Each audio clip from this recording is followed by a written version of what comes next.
All right, hey guys, OFD checking in here, and today we have a awesome prototype watch from Second Hour Watches. Now, if you guys watch the channel, you've been watching a while. About a year ago, I had the Gin Clear Diver on the channel from Second Hour Watches. That's been an amazing, successful watch for Peter Sargison, the creator, the owner of Second Hour Watches. He's done really well with that one, and this is their second release here, the Mandala. This is a really cool watch, what I consider a field watch, and it's just really got some neat specifications. So let's talk about this one, guys. Talk about the case from side to side. I measured 39 basically millimeters, or 39 and a half, right about from side to side, not including the crown of the crown guards. 45 and a half lug tip to lug tip. Comes in just under 11 millimeters of thickness, so it's a nice thin watch. And you have a 20 millimeter lug opening on the watch.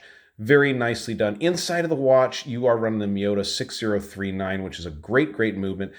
28,800 vibrations per hour, hackable, hand windable. Also has a 42-hour power reserve, and it's a true no-date movement. As you guys can see, this has no date functionality, and there's also no ghost position on the stem, so it's a true no-date movement.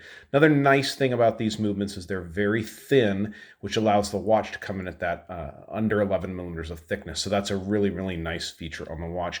One of the best things about this watch, and I want to bring it up here and show you guys real close, is the dial. Now, you can see up here on these indices, I'm wearing an orange shirt, and it's kind of reflecting off the edges of those indices, which actually is a really cool effect.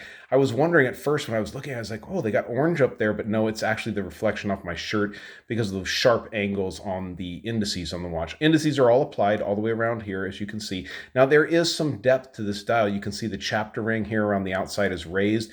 You've also got this other raised indice up here at the 12 o'clock position. Everything full of Swiss BGW9 lume. It's very impressive, the lume on this watch, but really cool.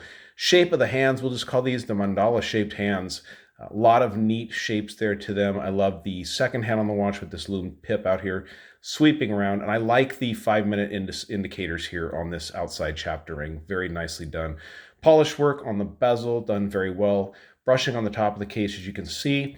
Also brushing along the side. You'd have polishing that carries along to the underside, this chamfer along the bottom of the watch. The bracelet is a 9-link bracelet. Very beautifully, very well done. It is a screw-length bracelet, so that makes doing any kind of work you want to there easy.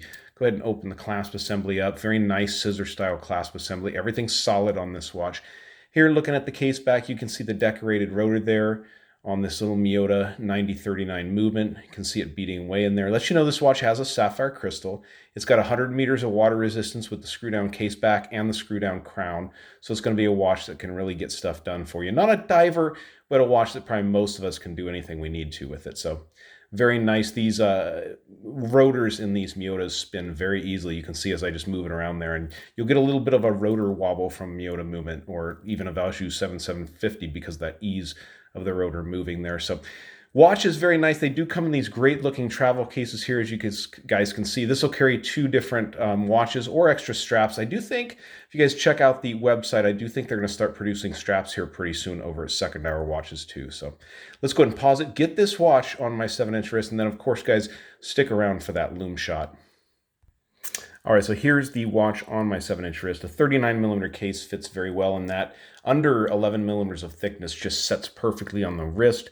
Under 46 lug tip to lug tip, so looking really good. Now, sorry guys, I'm wearing like one of my rattiest t-shirts here for the review, but you'll just have to get over that. But look at the dial, guys. Look at the dial on that watch. The design to it, I mean, it's done so incredible. I really love it. Now they've got, this is the blue model, of course. They have a green model available, a gray model available, and a black, I do believe, that are coming out.